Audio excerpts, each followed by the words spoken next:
आपल्याबरोबर छगन भुजबळ आहेत. सर, काय नेमकी खरं काय झालंय की कुठल्याही पूर्वकल्पना न देता काल आपलं नाव मंत्रिमंडळात काढलं गेलं का? काय झालं?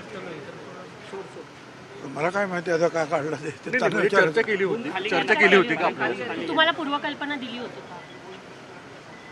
असं आहे की 7-8 दिवसापूर्वी जे आहे त्यांनी मला म्हटलं की तुम्ही राज्यसभेवर जायचं होतं, तुम्ही आता जा राज्यसभेवर. त्यावेळेला मी मला राज्यसभेवर जायचं होतं. कधी? आधी अगोदर म्हणजे साताराला जागा दिली ती. सातारला जी जागा दिली त्यावेळेला, तर त्यावेळेला काय त्यांनी ती दिली नाही. मला सांगितलं की नाही, तुम्हाला लढायला पाहिजे, तुमच्याशिवाय येवणार नाही, आणि तुम्ही लढत असलात तर मग अधिक पार्टीला जोम येईल, जोमानं पार्टी आपली पुढे जाईल. म्हटलं ठीक आहे, मी लढलो आणि माझ्या मतदारसंघ जे आहे लासलगाव येवला, त्यातल्या लोकांच्या आशीर्वादाने मी चांगल्या मताने निवडून सुद्धा आलो. सर, सगळ्या गोष्टीमध्ये आता दोन गोष्टी चर्चा सुरू आहे की आपल्याला राज्यसभा देणं यात आपल्याला इंटरेस्ट आहे का किंवा राज्यपाल? असं आहे ना, आता काय होतं, मी त्यावेळेला त्यांना सांगितलं मला ताबडतोब का मी जाऊ शकत नाही. माझ्या मतदारसंघाच्या मतदारांबरोबर ती प्रतारणा ठरेल, त्यांचा तो विश्वासघात ठरेल. कारण राज्यसभेवर जायचं तर मला विधानसभेचा ताबडतोब राजीनामा द्यावा लागेल. तर ते माझ्या लोकांना काय दुःखदायक आहे. ते कदाचित रागवणार, पण निश्चितपणे मी त्यांच्या म्हणजे त्यांच्याशी प्रतारणा करू शकत नाही. आणि ज्यांनी मला जीवापाड प्रेम दिलं त्या मतदारसंघामध्ये मी असं वागणार नाही. ही ऑफर तुम्ही स्वीकारणार नाही का मग राज्यसभेची? सर, आता तुम्ही नाशिकला जाऊन काय अपेक्षित धरता? तुम्ही एक मोठं आंदोलन उभं केलंय ओबीसी समाजात, हे अपेक्षित होतं का तुम्हाला? अजिबात नव्हतं. बरं, पण एक हेही सांगतो, त्यावेळेला सुद्धा मी ज्यावेळेला आंदोलन मी उभं केलं नाही, मी माझ्या ओबीसीच्या मागासवर्गीय संरक्षणासाठी मैदानात आलो, घरदारं जाळायला लागल्यानंतर. आणि त्यावेळेला मी अगोदर राजीनामा दिला आणि सांगितलं हा राजीनामा घ्या, मी आता लढणार आहे आणि मग जे कोणी चुकीचं असेल त्यांच्याविरुद्ध बोलणार आहे. त्यांनी सांगितलं की नाही, तुम्ही आता त्या राजीनाम्याबद्दल काही चर्चा करू नका. म्हटलं ठीक आहे. आणि मी तुम्ही काय आहे की हाऊसमध्ये सुद्धा दोन्ही बाजूचे लोक माझ्या अंगावर येत असताना सुद्धा मी माझी बाजू ठणकावून कायद्याची जे काही जजमेंट्स आहेत ते घेऊन मांडली. आणि आपण पाहिलं की मी पूर्णपणे जे आहे त्या लढ्यात उतरलो. सर, पण त्याच्यानंतर एक आहे की त्याचा फायदा नक्कीच जो आहे लाडकी बहीण आणि ओबीसी या घटकांचा फायदा महायुतीला एवढं मोठं यश मिळण्यामध्ये नक्की झालेला आहे असं लोकसुद्धा म्हणतात. आता विधानसभेत मी गेलो होतो, तिथे दोन्ही बाजूचे लोकसुद्धा तेच म्हणत होते. पण ठीक आहे. तुम्ही म्हटलं गिफ्ट भेटलं म्हणून कशामुळे? तुम्ही आता काही वेळापूर्वी म्हणलात की हे तुम्हाला गिफ्ट होतं, हे ओबीसीला खरंच डोमिनेट केलं गेलं किंवा जरांगेंच्या विरोधात तुम्ही भूमिका घेतली म्हणून घेतली गेली? आता मला एक कसलं बक्षीस मिळालं तुम्ही विचारता, त्याच्यावर मी एका वाक्य उत्तर देतो. म्हटलं हो, बक्षीस मिळालं, मी काय सांगतो तुम्हाला? तुमच्याशी चर्चा अजित पवार किंवा प्रफुल्लभाईंनी कुठलीच केली गेली नाही का साहेब? मी तुम्हाला सांगितलं 8 दिवसापूर्वी.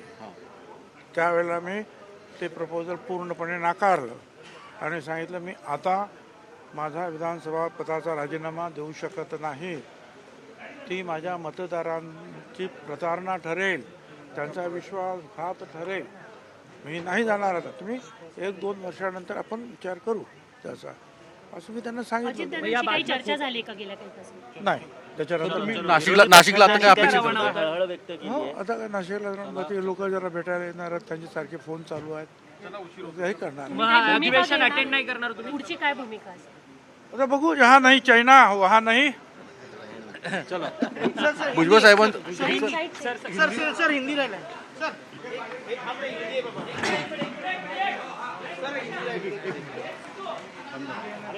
मेरा जो मेरी कॉन्स्टिट्यूंसी मतदार संघ है, वहाँ के मेरे जो लोग हैं जो मेरे पर प्यार करते हैं और इतनी जो है कठिन परिस्थिति में मुझे अच्छी ढंग से जो उन्होंने चुनाया उसके साथ बातचीत करूँगा. मेरी जो समता परिषद है, हमारे जो लोग हैं वो काफ़ी नाराज़ है, क्रोधित भी है, उनके साथ बातचीत करूँगा. आपने कहा कि आप अलग से कोई भूमिका रहेगी, आपकी रहेगी, क्या क्या भूमिका रहेगी? कुछ भी अभी लोगों के साथ मैं बातचीत करूंगा, मेरा जो भूमिका लेनी है लेंगे। ये सब नेताओं का कहना है कि ओबीसी पर ये अन्याय है। मुझे ये तो नहीं बोलना, जो है लोग बोल रहे हैं वो ठीक है। सर लेकिन ओबीसी कंसोलिडेशन इतने बड़े पैमाने पर हुआ जिसको लेकर महायुति को इतनी बड़ी जीत मिली, बावजूद उसके ऐसा क्यों हुआ कि एकनाथ मतलब खुद छगन भुजबल मंत्रिमंडल में नहीं है? अब वो उनको पूछना चाहिए ना क्यों नहीं है, उसके ऊपर वो जवाब देते हैं कि हम उनको जो है राज्यसभा में भेज रहे हैं। जैसे कि मैंने चर्चा की कि 8 दिन पहले उन्होंने ये प्रस्ताव रखा था, तो मैंने कहा था कि हाँ एक समय था 6 महीने पहले या 4 महीने पहले कि मुझे राज्यसभा में जाने तो फ़ायदा होगा। तब तो उन्होंने भेजा नहीं कि नहीं मैंने जो जबान दी है तो ठीक है करो। और मुझे कहा गया कि तुमको लड़ना ही है, क्योंकि हमारा पक्ष अगर आगे लाना है तो लड़ाई में आपका रहना जरूरी है। तो मैं लड़ा अच्छा, और बहुत प्रतिकूल परिस्थिति के बावजूद जो है अच्छे ढंग से चुन कर भी आया। अब इसके बाद अब वो बोल रहे हैं कि तुमने अभी जाओ राज्यसभा में। अब राज्यसभा में जाना है तो इसका मतलब विधानसभा का जो है विधेयक के नाते जो मैं काम कर विधायक, उसका जो इस्तीफा देना।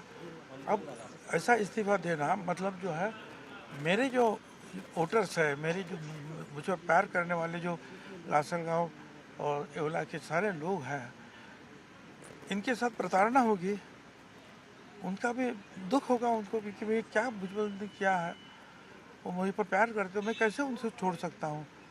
मैंने ये कहा कि भाई ठीक है 1-2 साल जाने दो, सारी चीज़ें शांत होने के बाद मैं ज़रूर जाना चाहता हूँ। ये बात नहीं कि नहीं जाना, क्योंकि मैं भी समझता हूँ कि 40 साल मुझे यहाँ हुए हैं क्या, तो अब जो है मुझे ऊपर जाना चाहिए। मगर ये समय नहीं है कि इतना लड़ाई होने के बाद तुरंत मैं इस्तीफा दे दूँ, ये तो मुझे नहीं होगा। और बस उन्होंने जो है जो उनको चाहे, अब नहीं तो नहीं, चलो तो चलो, अब ये तो नहीं मैं सुनूंगा। चर्चा नहीं हुई थी क्या? विश्वास में नहीं लिया गया था? आप इतने बड़े नेता हैं। अब तो चर्चा हुई ना 8 दिन पहले, उसके बाद मैं उनको बताया कि अभी नहीं मैं जा सकता हूँ, 1-2 साल के बाद अपन विचार कर सकते हैं, जा सकते हैं। अभी जो है मुझे इस्तीफा मैं नहीं दे सकता हूँ लोगों का। सर यह संगीन आरोप होने वाले कई सारे नेता जो है उनको मंत्री पद दिया गया। अब वो उनकी जो है जिम्मेदारी है, उनका निर्णय, मैं क्या कहूँ। सर आपने पूरे इलेक्शन के दौरान कई जगह पर अलग अलग सी सभाएं ली, क्या इसका कई जगह सभा भी ली, कई जगह में जो लोगों ने बोला भाई आप आ नहीं सकते तो हमको वीडियो आपका भेज दो, तो 5-6 जगह पर वीडियो भी भेज दिया। और बहुत सारे उनमें से जो है सभा के वो जो है जीत गए, अच्छी बात है। मुख्यमंत्री देवेंद्र फडणवीस भी आपके करीबी है और उनको भी पता है कि जिस तरह से जरांगे को आपने विरोध किया और उनकी तरफ से आपने आवाज रखी जिसका फायदा बीजेपी को हुआ, क्या फडणवीस ने हस्तक्षेप नहीं किया? उन्होंने नहीं कहा कि आपको लेना चाहिए मंत्रिमंडल में? आप मुझे बताया जा रहा है कि फडणवीस ने हस्तक्षेप किया था और उन्होंने जो है उनको कहा था अजित पवार को कि ऐसा मत करो, भुजबल जी को अभी तुम मंत्रिमंडल में ले लो, बाद में देखा जाएगा क्या करना होगा। नहीं माना, ठीक है। क्यों नहीं सुनी जा रही है बात? क्या कोई पार्टी के ही वो मुझे नहीं माना, वो उनको पूछो जा। आपसी मतभेद में चलिए शिकार हो रहे हैं। बस ठीक, चलिए, thank you sir, thank you.